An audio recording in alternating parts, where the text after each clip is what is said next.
Much, and I'm personally very grateful to Professor Ashok Gulati for having thought it fit that I should join this gathering, especially when you're talking on things which are going to be setting certain yardsticks for measuring performance in economy, not just for India, but also where you're critically appraising countries and the way in which they've handled the economy, particularly through the inflation management prism. So it gives me great honor to be here, and I feel very humbled to be standing in front of all great scholars. And I personally do remember that one instance very long ago when I was a member of the National Commission for Women, and the Commission was looking at gender budgeting. And for some reason that the chairperson then had thought I should be working on it as a member. It is a practice in the commissions that they assign the members with some tasks, and gender budgeting, from among the many other things which were assigned to me, was one of the things I had the rest of the commission also cooperating with me. And in that context, I don't know if Professor Shankaracharya remembers, I had gone and seen him to take his advice. And since then, occasionally, at least whenever I've had the opportunity to benefit from his advice, I've valued every bit of it. So today, to be again in front of him, also Rakesh Mohanji, it's not going to be easy for me. It's as good as me, my first day in JNU, and take me for all the errors and omission commissions that I might post before you. I still remain a student of economics.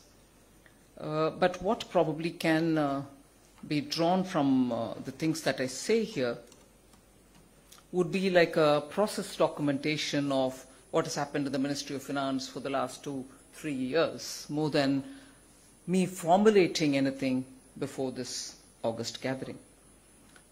I was very much in alignment with Deepak Mishra talking about how the world has faced situation, and also Ashok Gulati, with whom 1 or 2 times before and during the pandemic also I've had an occasion to talk about the performance of Indian agriculture and the policies which have to be kept in alignment so that it enables rather than restricts agriculture sector. I start with saying, I think the days that we are living in today, particularly post the pandemic, are so different from the days of immediately after the Great Depression. So if there is a mindset somewhere which tells us handling inflation will have to be very similar to the way in which inflation was handled then, because the formulations have evolved from there, I think the evolution of handling inflation has evolved drastically differently in the last 4-5 years. So till before, let us say, the COVID, if still some shades of that principle of handling inflation in a particular fashion pervaded our policy making, I like to place it on record here that COVID, during COVID, and immediately after COVID until today, handling inflation has become only a subset of handling the economy.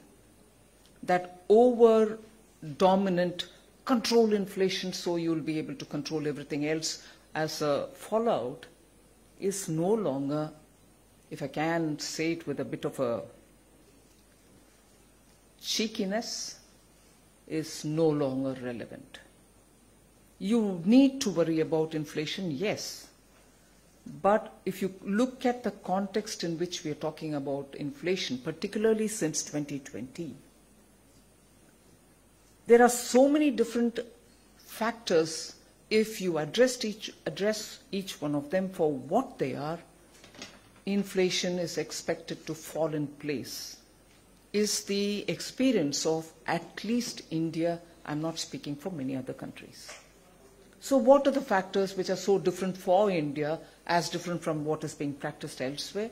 I'll just highlight may not be a perfect assumption for a study of how India handled differently. Because we are living in a global situation where inflation is 79% in one country, another where it is 8%, but still very critically to be analyzed, especially in the way in which the composition of the CPI is in some of the Western countries, which you, Professor Gulati, rightly highlighted. So with all that, when you're looking at the world around you, where today we are far more integrated globally, not integrated during the immediately after the Great Depression. The globe was not so well interconnected. But today we are far more interconnected, so as the pandemic spread, the inflation impacts also spread will be the right assumption to hold. And it does to an extent. But actually speaking, when central banks, and I thought it was only Sita Kanta here, but it's an overwhelming presence, and I dare speak on something to do with monetary policy as well. So when the central banks are deciding in a synchronized fashion to handle inflation, monetary policy is their domain, they will do it. I leave it there, but when they're acting in synchrony, it pleases the economists to know that, yes, this synchrony is what is required and therefore it's right, let it go on like that. That's the solution, or that will bring the solution. Immediately for me the question is, synchrony was there, synchrony continues, synchrony is to continue as per theory, then why would some country which is well in that network have a 79%? And why some country which is the fountainhead of such theory have an inflation which is highest in the last 40 years? And why would other members of that clique of nations, I'm using the word clique with responsibility, and it's not left-handed at all, because in India we use cliques with a bit of a... So countries belonging to that clique are also in 8-9%. Germany 9% is as good as Turkey's 70%. It pinches, it hurts, and solutions there, therefore, by the theory will go through only the interest rate route. So why is India different, and why we are talking about it? Even in this interconnected world, even when the interconnectivity is far more pronounced nowadays, Indian economy has, for other reasons, kept managing inflation as not merely a monetary exercise. Partly what explains that is what Professor Gulati said a minute ago. If the global disruptions because of supply chain and other things are bothering every economy today, inclusive of us, purely what is endemic, purely what is within India is the monsoon and the vagaries of monsoon, which has always kept us on our toes about supply chains, and which have kept us on our toes on the supply chain related. What supply chain? I've been saying, and I'm saying, you'll surely point out to me, what supply chain? You're saying India earlier was not so interconnected globally. The depth to which our economy was connected was not at all as much as it was for the other countries. And since after 91 too, the interlinkages took their own steady time, and probably we are far more connected now. So what lessons am I deriving from earlier when we were not connected? That's a lesson which has helped us even today. And that lesson is the one which comes out of the monsoon vagaries, the climate vagaries, not as a result of the climate change which is happening in a far more pronounced way now, but India has had several agroclimatic zones, each one suffering or benefiting from the changes which happen because of good monsoon, poor monsoon, or excessive monsoon. So our supply chain, especially when your CPI is 45% with food, is so dependent on the basic agro products, perishable products, which are so required for the bulk of the population, which has to have it at a certain price or below it. So the affordability point has always worried Indian policy makers, and the inflation obsession was only to manage those perishable goods from the supply chain point of view to make sure the poor don't suffer because of either shortage, and therefore as a result of that shortage, a spike in the price. So governments have always spent a lot of time making sure onions are available, tomatoes are available, potatoes are available adequately, so that the poor who depend on this, because don't they depend on cereals? Yes, they do. But that is anyway given through the PDS. So you're managing the food supply for the bulk of the population in a country which still has a huge diversity in the income, or the disparity in income.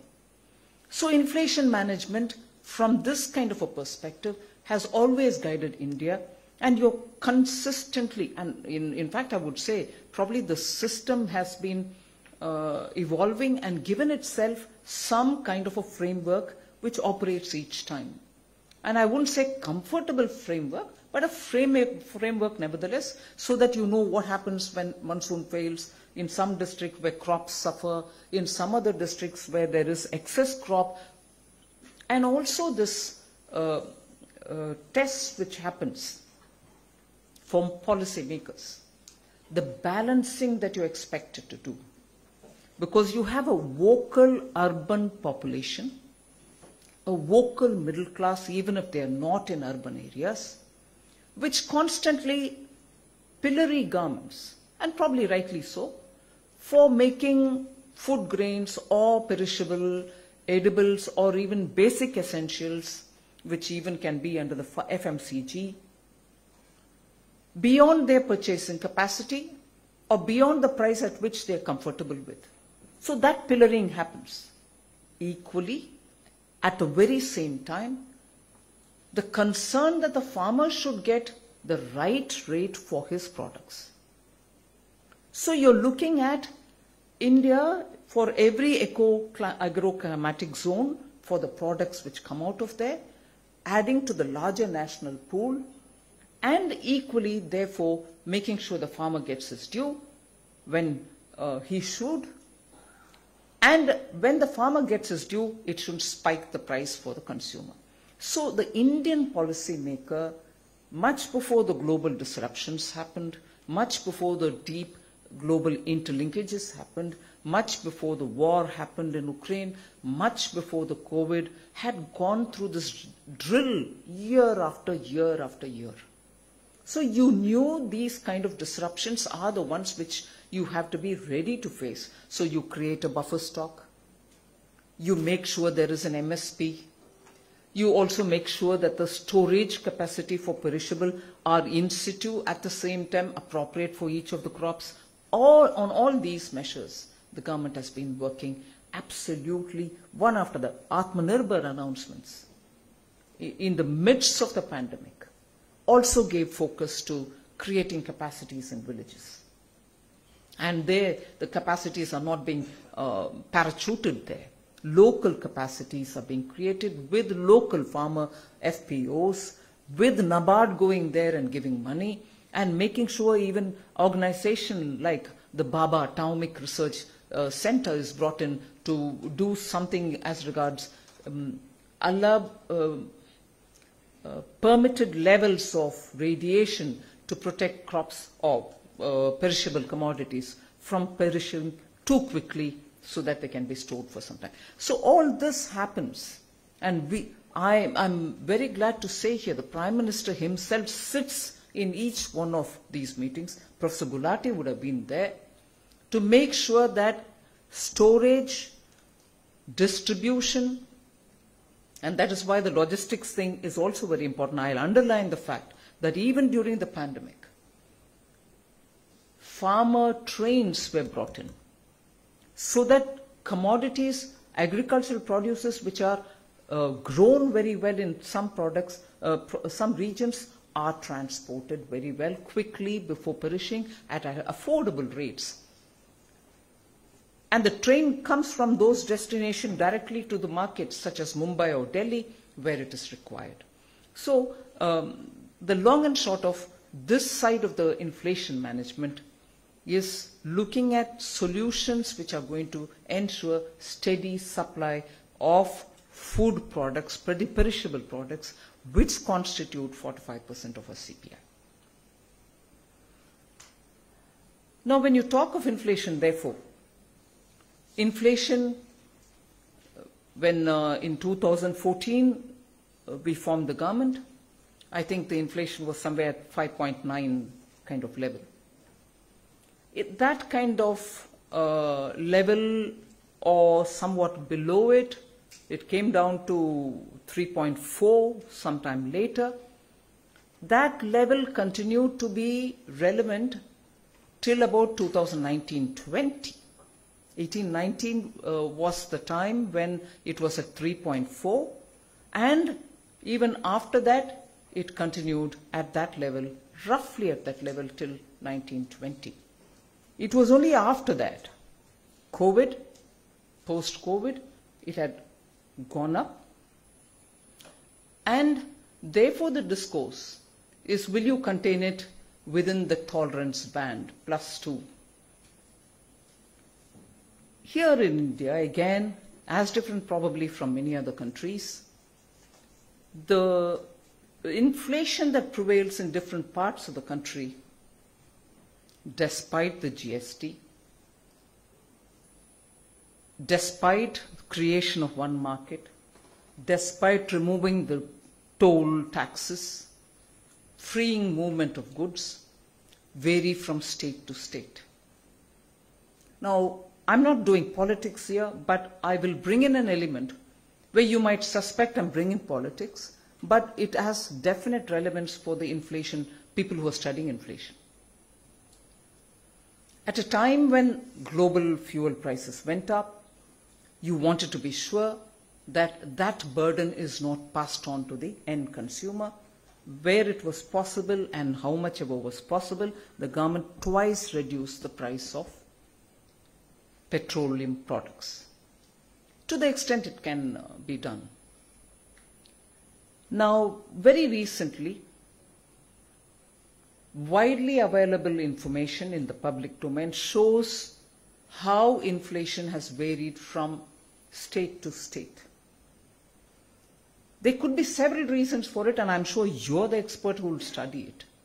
But the fact remains, and I find coincidentally, and I'm being careful here, coincidentally, inflation being higher than the national level inflation in states which have not reduced the fuel price.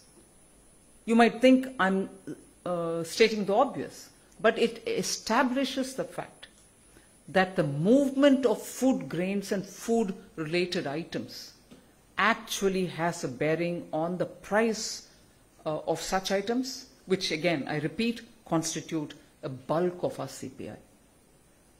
Now, if states and their inflation will also have to be attributed to the Government of India, we'll have to have a way in which we work together to handle inflationary matters with center and state cooperating. Just as today there are a lot of discussions about devolution of taxable revenues.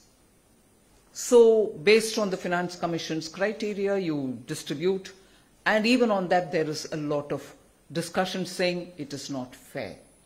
The formulation is not fair to some of the states which contribute a lot more to the revenue kitty.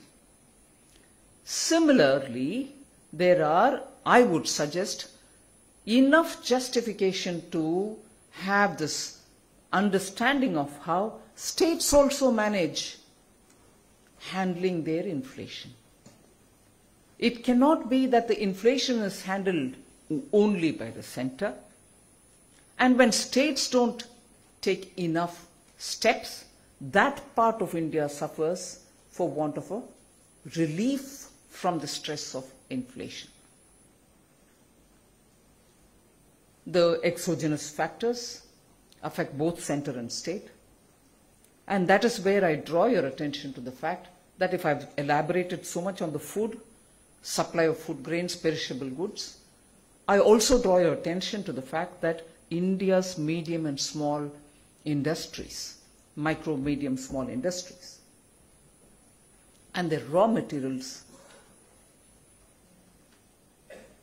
are very important, and actually the price of the raw materials, particularly after, let us say, a decade of having imported absolutely at throwaway prices, the MSMEs were suffering because of the supply chain disruptions, because of the way in which within India essential raw materials, commodities, were not being available.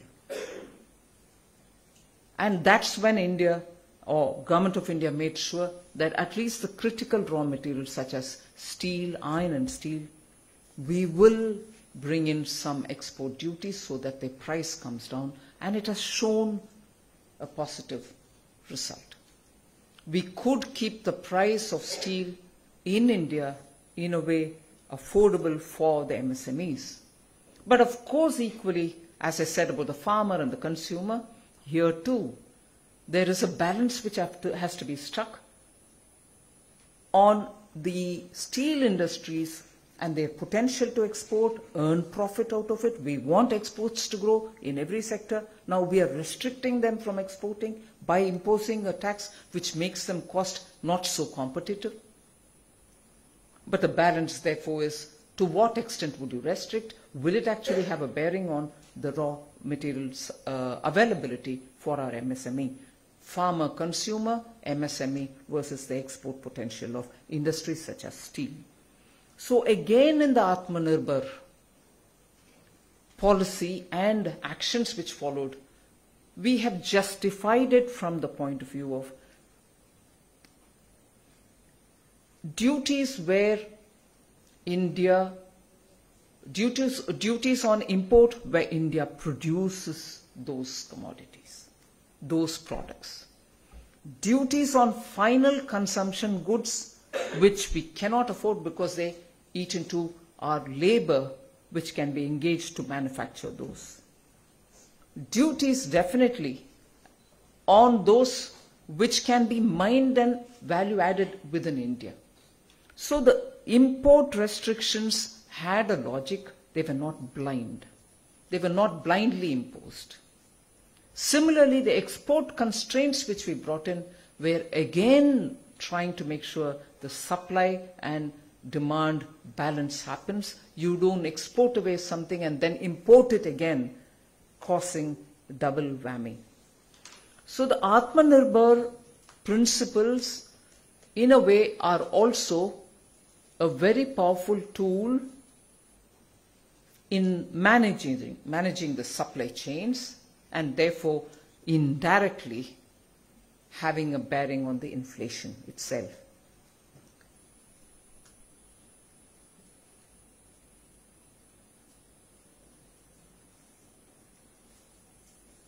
I did clearly say that the monetary policy and its focus on inflation control has been very sacrosanct, has been going through decades, evolving through decades. And at one point in time, we thought that is the solution for containing inflation.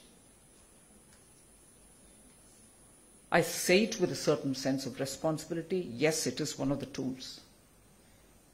But sometimes, like for instance in India, leave the policymakers, if you were to talk to people who are on the ground, who are actually the stakeholders of the Indian economy, they would say, particularly in a situation where we are in now, where economic growth will have to be unfettered.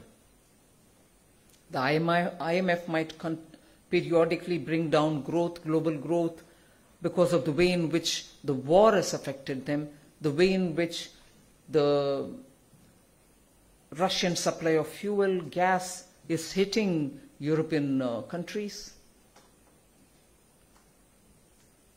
The monetary policy has its space.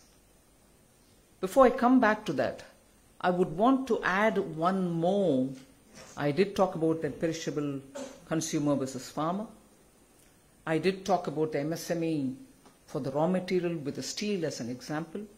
I want to bring in one more example, again, that which we have consciously done in the last, let us say, 8-9 months, and drawn from the experience of last 2 years. India imports more than 80-85% of all its crude. We have oil wells in the Godavari basin. We have in Barmer. We have a lot of natural gas also being explored. But we import more than substantial amount of crude. There was a time, of course, in 2020 when the prices of global crude went down remarkably. And using that as an example, there are still arguments against our government's decision, saying at that time too you didn't give the advantage of cutting down the price for the end consumer. You kept the tax at a certain level, and even today very adolescent-like, amateurish allegations are leveled against the government, saying, oh, you collected so much. If it were to be parliament now, I would say collected and kept where? But I know I'm not in the parliament. But collected. Collected for what? And how did the capital expenditure of this government perform between 19 to today? Please have a look. The data is before you. Every budget we present the documents to show how budget was utilized department-wise. So yes, when the price went down significantly, immediately we didn't give it to the end consumer to say you pay 1 rupee, because it was almost like coming to pay nothing. It was going into the negative terrain. The government, of course, at that time immediately made sure that the strategic reserves were filled up, brought in fuel, and made sure that infrastructure expenditure would be given a revving up. Infrastructure expenditure has been very high from 20 and had a 34% annual growth each year. This year having reached about 7.5 lakh crores. These are not possible without the government taking advantage of some of the global developments. And if I say taking advantage, it is not taking advantage to support my family or somebody else's family. The kitty with which you're able to spend on infrastructure. And why am I making spending on infrastructure so very important when we're talking about inflation? Asset addition, building of assets, is one very noble objective which all of you all will agree. But equally, when money reaches in situ, when you're creating these assets for the people who are working there, it gives money in their hands. And both short-term and long-term put together, short-term and medium-term put together, the multiplier is somewhere in the range of 2 rupee 45 paisa for every rupee spent. Whereas if I were to not spend on infrastructure and give it directly in the hands of the people, my multiplier is less than a rupee, 0.99. And therefore, when the crude oil prices went down and we realized that we could fill up a strategic reserve and also make for some infrastructure monies which can be spent, it had an effect on the economy, both during the COVID and after that during the economic revival. The Agri Infrastructure Fund, which was part of that cess, which was the excise duty that was being collected, has come off handy. Today we are able to give every APMC up to 2 crores of rupees each to improve your infrastructure. And really 1 lakh crore has been allocated for that purpose. Any number of APMCs can apply, they will get it. Is that possible without government raising revenue? Where does this money go? This is where it goes. How does that help inflation? When your infrastructure in the ground is improved, the same farmer is able to find better market access, and with that market access he earns more for himself because the product goes where the price is right for him.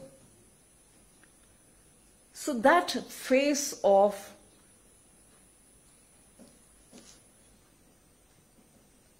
crude oil, buying of crude, supplying and making sure the economy also benefits is seen through this route. But today when we are, since March, since February of this year, in a situation where global prices were going beyond anyone's affordability, and we take the call in November once and again in April, I think, or early June, of reducing the price. To some extent, of course, it can't be as much as each one of us would want it to be. And at that stage, to take a very strong political decision. I respect the Prime Minister for his courage on this. Get it from Russia. Get it from Russia because they are willing to give you at discount. And how speedily did we ramp it up? Where we were otherwise, our entire import otherwise had only 2% or probably sometimes even lesser than 2% of Russian component into our crude basket. It was ramped up to almost 12 to 13%. All within a couple of months that we are talking about. And why? Why do we need to? Yes, we've cut down the price somewhat. But can it be further strengthened? Can the burden on the Indian exchequer for having to import that much more, at that much more price, can it be handled with a lot more sense of prudence? Will there be a political implication on it? Will there be a political fallout because of that? And that's where I give credit to the statesmanship of the Prime Minister to make sure globally that we did keep our relationship with all countries, but yet managed to get the Russian fuel, which is what Japan is doing today, which is what probably Italy and some other countries are doing. So sanctions, wherever they are, sanctions, but countries are finding their own way to get that very Russian fuel, Russian gas. That also is a part of the inflation management.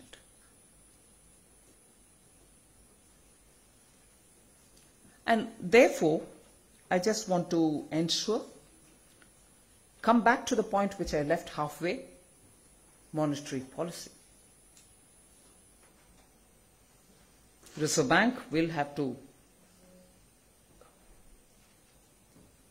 synchronize somewhat. May not be as much synchronized as the other Western developed countries would do. I'm not prescribing anything to the Reserve Bank. Let me be careful here. I'm not giving any forward direction to Reserve Bank. But it is the truth that India's solution to handling the economy, part of which is handling inflation also, is an exercise where the fiscal policy, together with the monetary policy, has to work. It can't be singularly left to the monetary policy, which has proved totally ineffective in many countries. in very many countries whose structures, whose economy's profile are so forming the basis for the monetary policy theory to rivet everything on interest rate management and say that's the final and potent tool to manage inflation. Economies are designed, economies are there, and the policy is designed in such a way that the monetary policy and the interest rate management is the only tool to handle inflation through the interest rate management. But no, I would say India's inflation management, the word taming inflation, or the word keeping it within the tolerance limit, is an exercise of so many different activities, majority of which is outside of the monetary policy, given in today's circumstances. There could have been a time when people would have thought this is sacrilegious for the finance minister of a country to say that. But my experience says, if you're able to equally attend to so many other factors, in which I give credit to all governments earlier because they also kept evolving the way in which the supply side can be managed, being very sure of how the bulk of our population get all the necessary goods at an affordable price. Trade policy, of course, you referred to it, Professor Gulati, plays a very important role. But even there, it can only go that far and not beyond. Because a consistent performance in exports is what gets you revenue. We saw very enthusiastic and energetic revival of our exports. It'll be the concern and the duty of the government to make sure that energetic, that robust performance of export sector are kept alive. Export spanning over several sectors is kept alive. But I think India would definitely do well for itself if its agriculture is very well managed. Even today, in spite of all the various reports that I find, India stopped its export of wheat, which it's opened generously. No, we still are exporting wheat through the World Food Programme, which is a structured way of sending, and not probably sending it to countries which are re-exporting from wherever they are doing. So the export continue, which means there is potential for Indian agriculture to feed our own people and also feed the world, if only we manage it very well. And there again the balance is, you want the maximum potential of agriculture, at the same time maximum reward for that farmer who faces the situation. So I would say good management of the economy, ensuring the supply side constraints don't burden the economy, but yet do not too much regulate it. Timely and periodic response to the developments in the ground. Making sure the raw materials, our obsession sometimes, and right obsession, I'm not faulting there, obsession sometimes is to focus only on the perishable goods, but the focus will also have to be to support in terms of the input prices for small and medium industries, input costs for the agriculture, all of which also add to the burden of inflation. But even more, India's logistics has got to be fixed. More efficient production also becomes for the end consumer a costly item to be purchased, purely because you're spending too much time on the road or on the ship or on the train, and also spending too much for it. We need to have a comprehensive solution for the logistics addition to the cost of either agriculture or other products. And that is where I think the Gati Shakti, if implemented from now in a far more comprehensive way and taking it down to the granular level, would give us some kind of a relief. Make logistics not a menace that it is today. So with all this, I would think India's experience in handling inflation depends so much on so many different factors. the central bank, its instruments, its interest rate management form a very critical part of it, but it cannot be the one and only one. And in the recent couple of years, the way in which government has managed it answers the question which was raised by Deepak Sharma. Manisha, Deepak Mishra. And it is that which therefore stands before us as a case to study, case to introspect on, and also case for probably many emerging markets which are also trying very many such things. Solution to handling inflation should be country specific. Although the problems which add to the problem of inflation are not country specific. It comes across from various different parts of the globe, commodities. It can be because of so many different factors. But the solution has to be unique to each country. And I think India's experience in the last decade or two, but more specifically in the last few years, is a case for each one of you to study and give us more input so that the policymakers can be comfortably doing the right things at the right time. Thank you very much.